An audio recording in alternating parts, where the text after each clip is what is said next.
we don't want pastors who say, vote for X. We don't want that.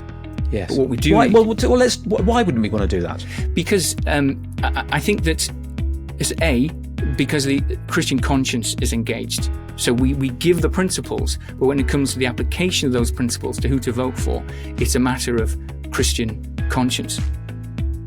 Hello and welcome to Independence, the FIEC podcast for church leaders. Thank you so much for joining us. My name is Adrian Reynolds. I'm the head of national ministries for the FIEC, and it's a privilege to be with you again. And today I'm joined by Simon Calvert. Hello, Simon. Thanks for joining us. Hello, it's a pleasure. Simon, you work for the Christian Institute. We can see that just over your shoulder.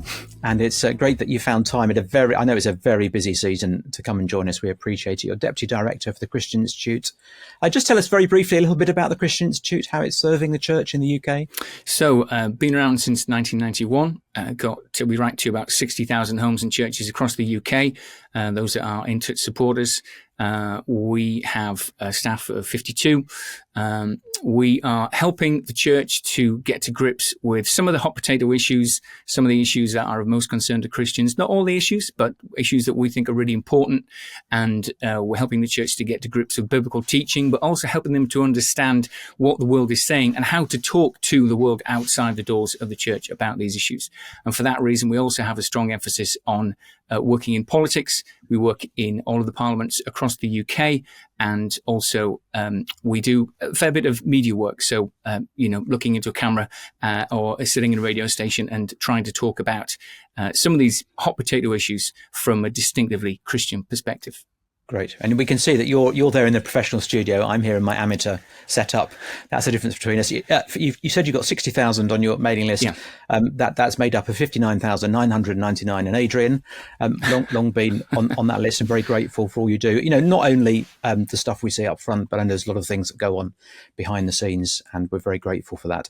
And probably a good point just to pause. We're going to talk about the general election. That's obviously the pressing matter, but it's a good point just to pause and give thanks to God and recognise really the influence of Colin Hart, who died a few weeks ago, and his memorial service was last week. Tell us how did that go, Simon? Yeah, so Colin was the founding director of the Christian Institute from 1991. I joined him here in 1996.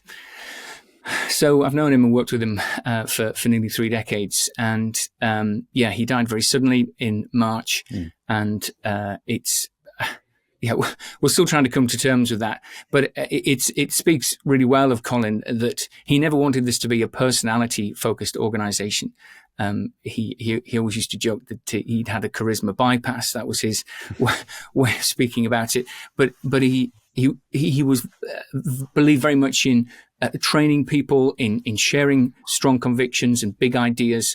And what it meant was that although he died very suddenly, the organisation has been able to continue almost seamlessly as far as our supporters are concerned. We have a great team here, but I think of him every day. We sit in prayer meetings, and his voice isn't there. We had a trustees meeting recently, and the idea of an entire trustees meeting without Colin, it's very difficult. So his funeral in March, we had 300 people turn up to his funeral here in Newcastle. We wanted to hold an event in London for those who couldn't make the funeral. So 150 people turned up last week to All Souls Langham Place and listened to eulogies from our acting director, Kieran Kelly, and also from Lyndon Bowering, the chairman of CARE, who was a great friend of Colin and mine and the Christian Institute, especially in the beginning, and also several of our trustees preaching and leading and praying. And that was a very God-centered event, which is what Colin would have wanted it to be. Well, fitting then and honouring to the Lord who he served so wonderfully, and we thank God for him. And of course, the work goes on, and it's a very pressing time, isn't it? We're in the middle of a general election campaign. As we record this, and as it goes out, just 2 weeks away from a general election caught some people on the hop, I guess. But just to reflect on that before we get into the detail, I think there's a lot we can grumble quite easily, can't we, Simon? I know. I look into my heart, I see a lot of grumbling and a lot of reflection on things are not the way I would wish them to be, obviously, as a Christian. But there's a lot to be thankful for in terms of this UK democracy and UK politics. I know it's not without its challenges and faults, but there are also things to be thankful for, aren't there? We should be grateful to God for the relative stability and stuff that we enjoy in the UK. Yes, no, that is right. I mean, government is part of God's common grace provision for the whole world. I mean, Romans 13 speaks really quite strongly about this idea that God has established. Surprisingly strongly to some people. Surprisingly strongly, yeah. That's right. Yeah. And I mean, and of course, the Apostle Paul, when he's writing those words to the church at Rome, I mean, they're experiencing immense persecution, and yet he's still able to speak about the authorities being established for our good. And then, we're encouraged, Paul, when he writes to Timothy, first of all, he says, pray for everyone, kings and those in authority. So, I mean, I do wonder, in our churches, in our family worship, is praying for those in authority a priority in the way that Paul seems to suggest? No, the state has an important role in God's economy. And, I mean, I find this difficult, just not to get sort of swept along with the cynicism. And especially, when, of course, as Christians, we look and we can see faults and flaws with our government that non-Christians can't. Yeah. But at the same time, as Christians, we live in this tension of being in a world that it's fallen on the one hand, but in which God is still at work by his common grace. And there's so much that's good, so much that's beautiful, so much that's true, so much that does basically work, so much that benefits and blesses all people. And, that reflects the goodness and the generosity of our God. I think Acts 14, when the apostle, I think it is, and where is he? I forget. And he's talks about God doing good to all, filling your hearts with gladness and providing you with food. It pleases God to do good things for a world that rejects him. And so we can be thankful for good government. And again, in relative terms, the situation in the UK is much better than it is in many, many other countries. And there were people watching this who have lived in other countries, have been missionaries, and they will know that in those countries, they would long for the kind of stability that we have. They would long for the kind of freedoms that we have. So as we're leading our churches in prayer for the election, for example, as we're talking to people pastorally, we do want that to be a theme, don't we? We want thankfulness to be a theme. I think, and we want to be realistic, of course, but that doesn't mean we have to be grumblers and cynics. I think those things are, quite ugly. But realistic, yes, but not grumbling and cynical complainers. I think that's really important. And I appreciate Christian Institute for setting the tone on that. I think it's really important. So it is a privilege to vote. It's a privilege to be part of that. How can we as church leaders, I'm here I am, Simon, I'm church leader in a kind of small to medium sized church, variety of people in the church, some of whom are engaged in politics, very keen, enthusiastic, some of whom couldn't even tell you the name of the MP, probably, I imagine. Some of whom probably, some of the youngsters maybe not even registered to vote. How do I communicate to them the privilege and the position that we're in as Christians, being able to vote in a general election? Well, one way of thinking about it is where Christ says, render to Caesar the things that are Caesar's and render to God the things that are God's. I mean, again, he's strongly underscoring the legitimate, valid role of government. Now, clearly, Caesar was a dictator. You didn't get to choose him. No. But in a democracy, we effectively get to choose who Caesar is going to be. That seems to me, I mean, and in a sense, it's been said, and I think there's some truth in this, that at election time, collectively, the electorate is Caesar. So if we think about it, if we accept it in those terms, it is an special responsibility to vote. And even just pragmatically, the fact that people fought and died for our freedom to vote and to choose our leaders, that we don't live under a dictatorship. I think to honor their memory and to value, what they've passed down to us. And it is imperfect. And the famous saying, I think attributed to Winston Churchill, that democracy is the worst way that we've found of governing ourselves, apart from all the other options. And so, but I think voting is responsibility, not just an opportunity. And I think particularly for us as Christians, as we think about our obligation to be salt and light, I think surely that extends to participating in the public square, participating in the way that we are governed. That's really helpful. Thank you. And I like that, because that's a very positive view, isn't it, of our responsibility. Jesus isn't saying in that passage, pay your taxes, but do it very reluctantly, just because you have to. There's no sense in the Bible, is there, of a boring, dull, reluctant Christian duty. Duty is a joy. It's part of serving the Lord in the world he's made. And so actually that helps us think very positively about politics, even if we might have a negative view of certain politicians and the world of politics as distinct from the world of governing. I suppose we should still be very thankful and positive and engaged. That's really helpful. Yeah. And also I think Christian realism is important, because the tendency of the world is either to just write off all politics and all politicians and just say, plague on all your houses, or to idolize politicians, to put them on a pedestal. And a lot of people have been through that scenario of think, oh, my guy's won, it's great, everything from here on is just going to be marvelous. And then she lets you down, and then you experience the sort of sense of betrayal.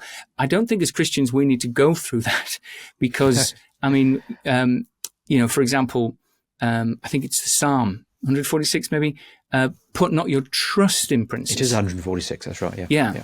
So that's important. We don't put our trust in leaders in the way that we put our trust in God. We don't expect our MP or the Prime Minister or First Minister to be a great saviour figure, whereas many people do. And I think just a slight excursus, but a lot of people in the world, politics is ultimate for them because they don't know God. Politics is everything. It is ultimate. And this explains why some people can be so obsessed about it, why they can be so aggressive about it, why they can be so emotional, positively and negatively about it. Whereas politics shouldn't be ultimate, and it certainly shouldn't be ultimate to us. But it is, as I say, an opportunity for us to do good. If God in his common grace does good to all by giving us government, then we should, in a sense, cooperate with God in that process by trying to do our little bit to try and make sure that government is a bit better than it might have been. So this is really helpful, because I think what I'm beginning to hear from you, and I'm understanding in local church life, I'm happy to pay the duffer pastor, and so let me do that. What I'm understanding about church life is actually the teaching of theological principles, worldview, grounding, is really essential. We have a right view of humanity, a right view of sin, for example, that allows us to be realistic about our politicians, a right view of common grace.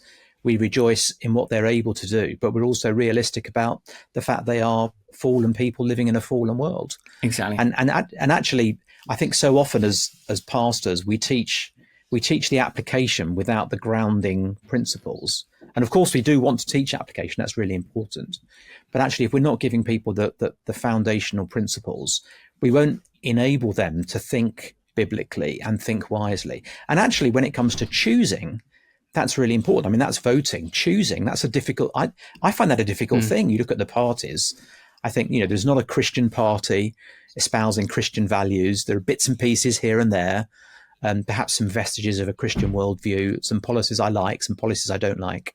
So I feel conflicted about all of that, mixed up. So I've got to have some good Christian principles, haven't I? And I think as a pastor, I've got to teach good Christian principles to enable people to think biblically. Absolutely, yes. I mean, this is an opportunity that comes around every several years for our congregations, and they need to have some biblical principle to help them to know how to engage with it. I mean, if I can I 100% agree with you about the importance of teaching, and I'm grateful for those teachers, pastors, and I know that you're one of them.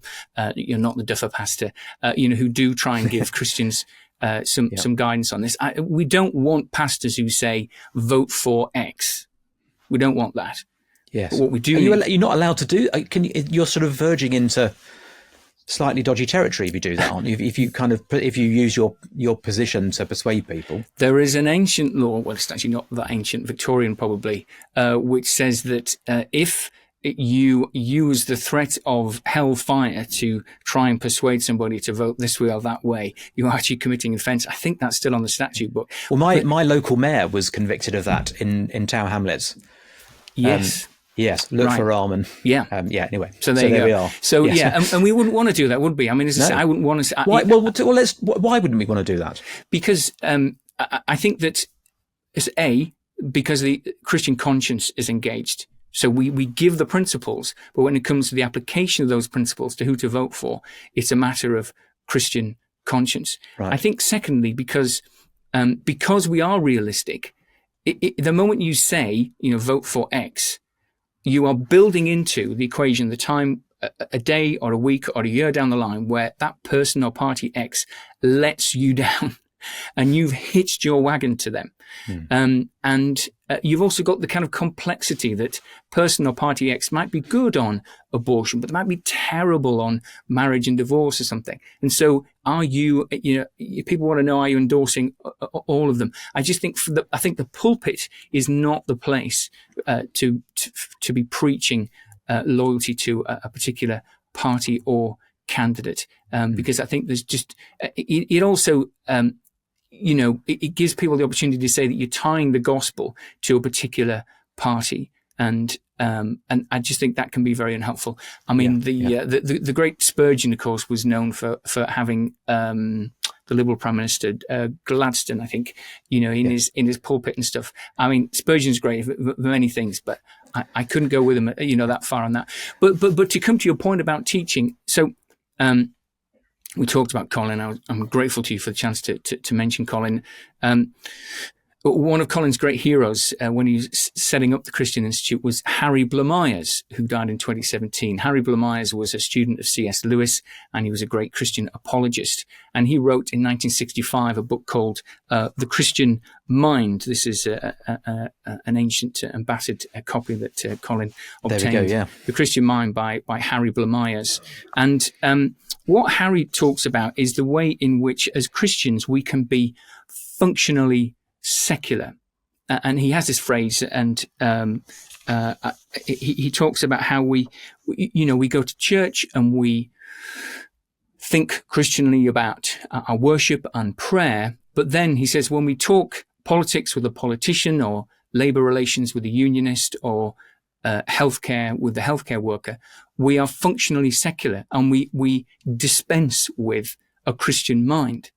And so he was very strong. And I remember when I joined the organization in 96, just finding this an absolute revelation that we can have confidence as Christians to be able to speak to the world outside the doors of the church about things that they are interested in, and to speak in a distinctively Christian way. And I think that really is in the DNA of the Christian Institute.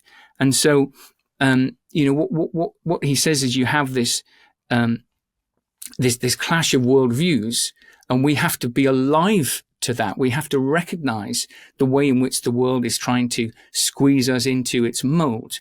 And, the fact that whenever you turn on a news bulletin, that news bulletin will never acknowledge the existence of God, let alone his sovereignty over mankind.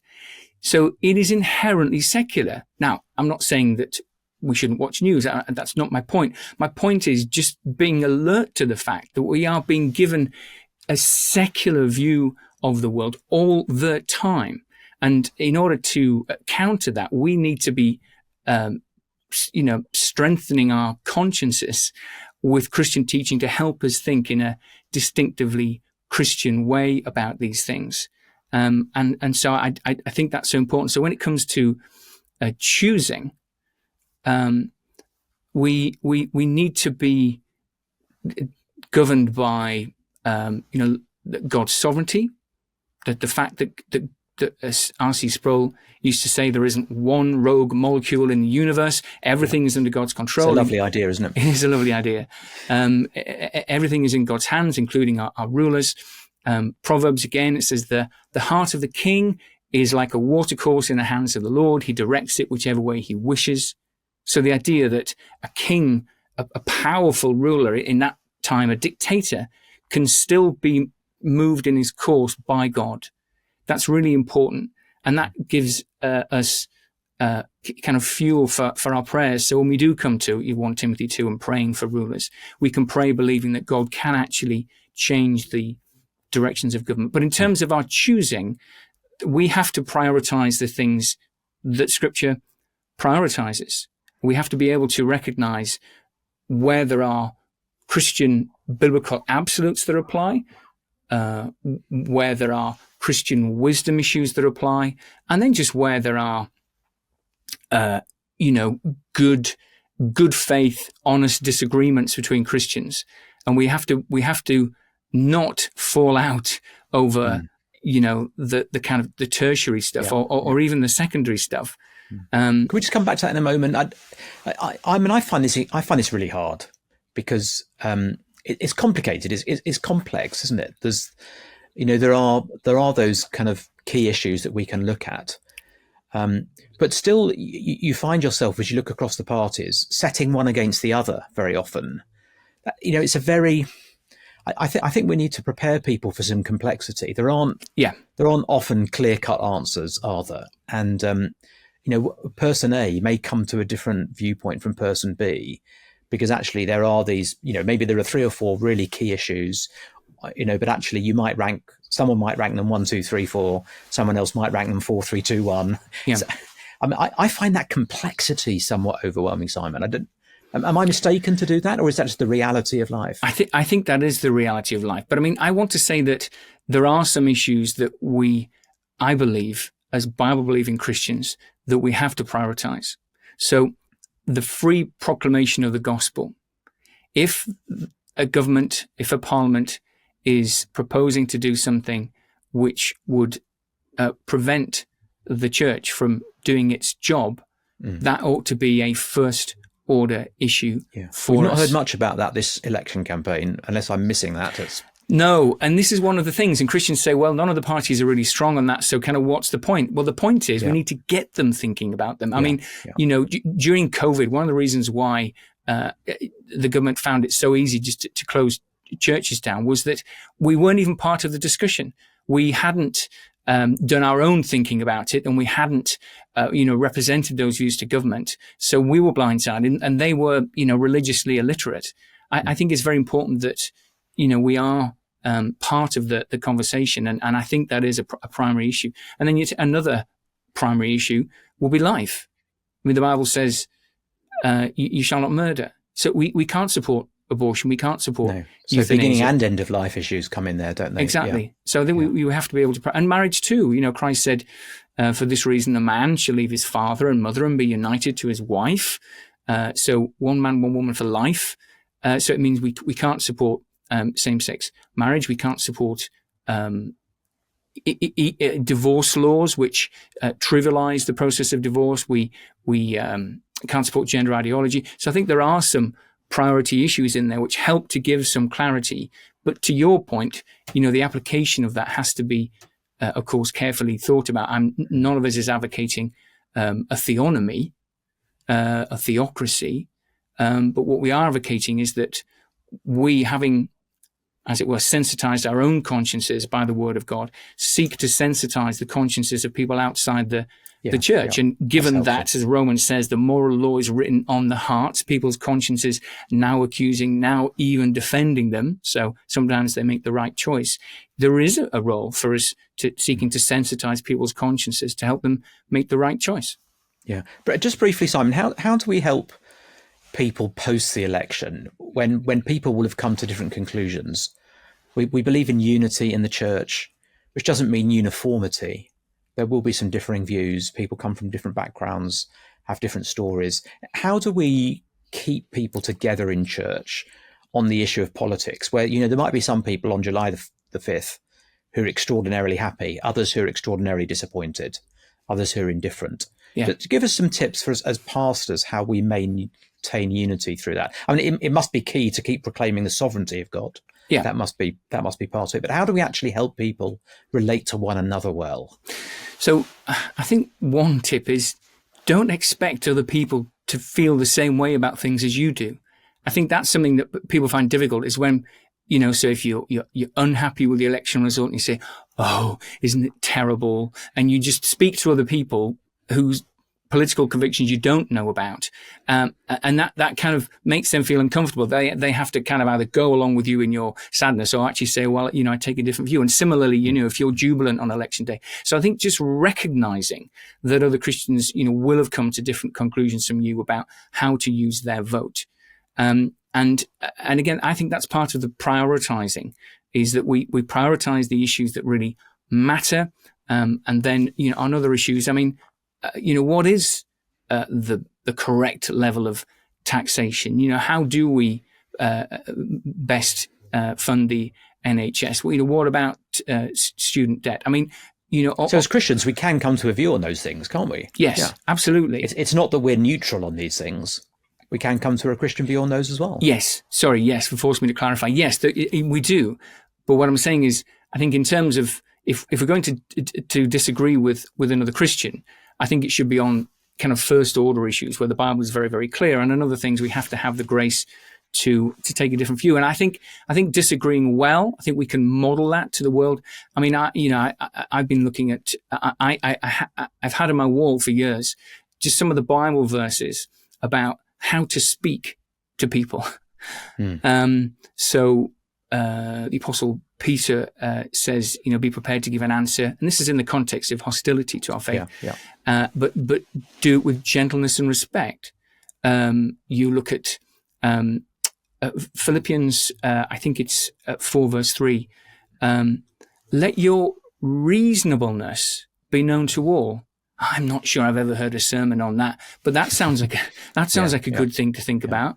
And then you look at the Proverbs again, and it talks about sweetness of speech, judicious speech, persuasive speech. And then there's this great verse that says that with patience a ruler can be persuaded, and a soft tongue can break a bone. So that's speaking about the power of persuasion, but gentle persuasion. And again, in the current climate where a lot of people think that the way to persuade people in politics is to say, you are stupid or you are a hateful bigot. That's not, we've got to show a better way, haven't we? Yeah. So that's really helpful just as we come to an end, because we can speak to one another. That's also true. There's a lot in Ephesians, isn't there, about how we speak to one another, and there are some good principles there. I'm always struck there are 127 proverbs on speech, which I like. It's a little stat I like to have up my sleeve. I think it's extraordinary, really. And how we speak to one another really matters. Yeah. But actually, how we speak of others and to others outside the church, as you're hinting there, that really matters. We can speak into these situations, but we need to do it in a way that's Christian. That's basically what we're saying, isn't it? Yeah. And those principles don't just apply to general election time. Yeah. They apply to all time, don't they? Yeah, because, we believe that everyone is an image bearer of God. And again, I think it's James who speaks to that in terms of the power of the tongue and the way in which we can tear down other people. But no, because other people are made in the image of God, we need to speak to them as such that we recognize their inherent dignity. And that also means, and this is one of my pet themes, if you'll forgive me for cramming it in, but, being able to work with people. No, go on, Simon, go on. Being able to work with people with whom you profoundly disagree. Every vote that we've ever won in Parliament over the years, we've won by working with non-Christians and persuading non-Christians. And you can forge some unlikely co-belligerencies and even some unlikely friendships. I've ended up over the years working closely with the then head of the National Secular Society. We disagreed about so many things, but there were a few things that we agreed on because his conscience was informed by the moral law, because we recognized that one another's sort of fundamental human dignity, because we sort of built a relationship of trust and honesty. A friendship kind of grew out of that. And so no matter how bad, you might think your new MP is, look out for those occasions where she or he says it as the right thing, and you could write a thank you letter to them, or, you might be able to forge a relationship with them working on that one thing. Yes, that would be a great thing. I know a few MPs, and I wonder how many of them get complimentary post, but most of their post bag, I imagine, is about things that are going wrong or complaints. So what a wonderful witness when you see someone doing something that's good, to commend them for it. I think that's that's a great thing to do, isn't it? Listen, Simon, we're out of time. Thank you so much for joining us. And there's lots of resources on the Christian Institute website. I know I've had some of them in the post as well. We'll put a link in the show notes so that people can see a link through. Yeah. And some really helpful stuff. There you go. There's the election briefing 2024. So coming to the post, I suppose, this weekend, available online. It's a great resource. Thank you very much. By the time you're listening to this podcast, too late to register to vote. Actually, the day we're recording it today, which is Tuesday the 18th, that's the deadline. So if you haven't registered to vote, it might be too late. But there's always next time around. And actually, the general election is significant, but all elections, people are less engaged, aren't they, in local elections and what have you. But actually, those are just as important in terms of how our lives are governed. So thank you so much, Simon. You've given us a real vision for how we should be engaged in the world, but not of it, recognising it for what it is, recognising its limitations, but also giving thanks to God for the security and the peace and the prosperity we do enjoy. You're right. It's been dubbed the year of elections, hasn't it? 2024. And as we look around and see some of the elections that have been happening, whether that's in Russia or in India or in some of these other places where actually there's extraordinary challenge, let's say, we should be thankful for what we have. And you've really helped us with that, Simon. So thank you very much. It's been great to talk to you. Thanks for the invitation. Thank you, Simon. Bless you. And thank you for joining us too. If you've enjoyed the podcast, please do rate and review it because it helps other people find it. And we'll catch up with you soon. Thank you very much.